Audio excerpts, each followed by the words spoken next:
গুম খুনের শিকার পরিবারের সদস্যদের সঙ্গে মতবিনিময় সভায় যোগ দিয়েছেন বিএনপির চেয়ারম্যান তারেক রহমান।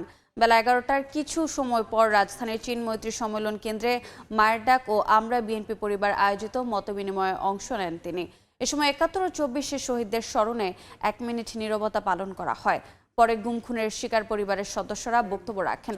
৫ আগস্টের পর ১.৫ বছর হয়ে গেলেও গুমের শিকার ব্যক্তিদের খোঁজ না মেলায় আক্ষেপ করেন স্বজনরা।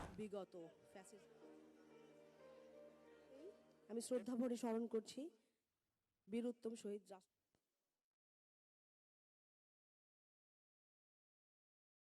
তাকে আমরা ফিরে পেয়েছি।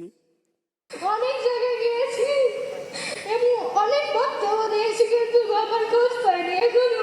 বাবার চাচা সাইফুল ইসলাম হিরো, যিনি ছিলেন উপজেলা বিএনপির সভাপতি এবং সাবেক সংসদ, দুজনকে একসাথে র্যাব তুলে নিয়ে যায়।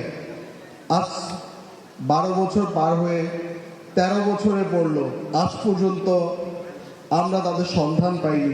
2013 সালের 4 ডিসেম্বর মোট 8 জনকে তুলে নিয়ে যাওয়া হয়। বসুন্ধরা থেকে সন্ধ্যাবেলায় সুমন চাচুর সহ 6 জন এবং রাতে আমার বাবা সহ আরো 2 জন, মোট 8 জনকে তুলে নিয়ে যাওয়া হয়। এই মুহূর্তে চীন মৈত্রী সম্মেলন কেন্দ্রে আছেন সহকর্মী আহমেদ সালেহিন। সরাসরি যাচ্ছি তার কাছে।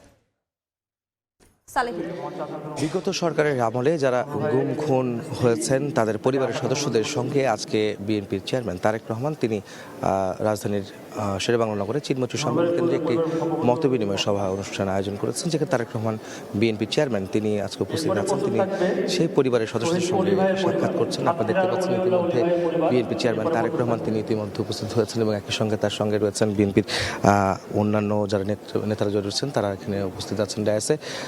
এছাড়া এখানে গত 15 বছরে অর্থাৎ 24-এর 5ই আগস্টের আগে 15 বছরে যে নির্যাতনের শিকার হয়েছেন, গুম হয়েছেন, যারা নিখোঁজ হয়েছেন, খুন হয়েছেন, সেই পরিবারের সদস্যদের সঙ্গে আজকে তিনি এই সভা করছেন, মতবিনিময় করছেন।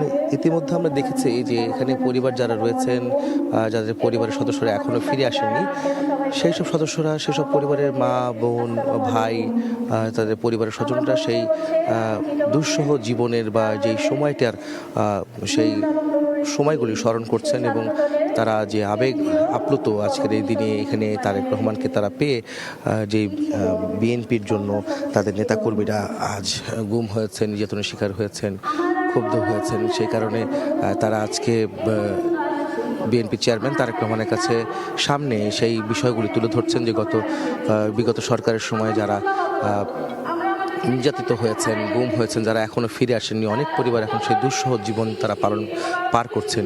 এই সময়টি জুড়ে যে তাদের যে জীবনের পারিবারিক জীবন, সামাজিক জীবন, অর্থনৈতিক জীবন, সেই সমস্যাগুলি দেখা দিয়েছে, সেগুলি আজকে তারা তুলে ধরছেন এবং তারেক রহমান বিএনপি চেয়ারম্যান তিনি সেগুলি শুনছেন এবং তিনি কিছুক্ষণের মধ্যে বক্তব্য রাখবেন। একই সঙ্গে তার নেতারা যারা রয়েছেন, স্থায়ী কমিটির সদস্য আমরা দেখতে পাচ্ছি, বিএনপি স্থায়ী কমিটির সদস্য সালাউদ্দিন আহমেদ এখানে আছেন বিএনপির সিনিয়র যুগ্ম মহাসচিব রুহুল কবির রিজভী, একই সঙ্গে আমরা বিএনপি পরিবারের যিনি রয়েছেন রুমন, এছাড়াও অনেকে রয়েছেন। আমরা দেখেছি, আপনারা দেখতে পাচ্ছেন যে একজন পরিবারের সদস্য এখন বক্তব্য রাখছেন, যারা নির্যাতনের শিকার হয়েছেন এমন পরিবারের একজন সদস্য বক্তব্য রাখছেন। তিনি কান্না জড়িত কণ্ঠে তার সংগ্রামের জীবন, তাদের পরিবারের সংগ্রামের জীবন তারা তুলে ধরছেন।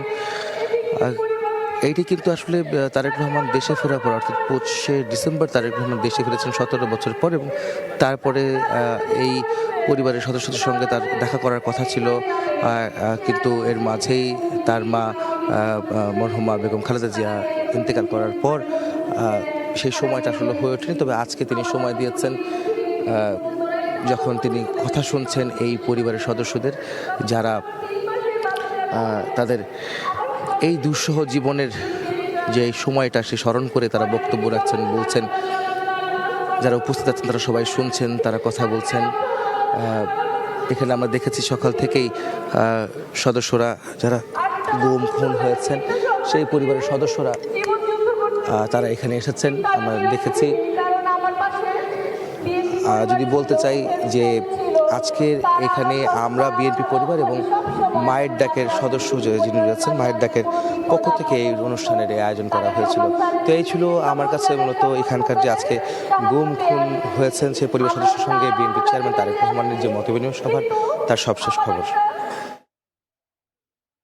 সরাসরি যুক্ত ছিলাম বাংলাদেশ চীন মৈত্রী সম্মেলন কেন্দ্রে।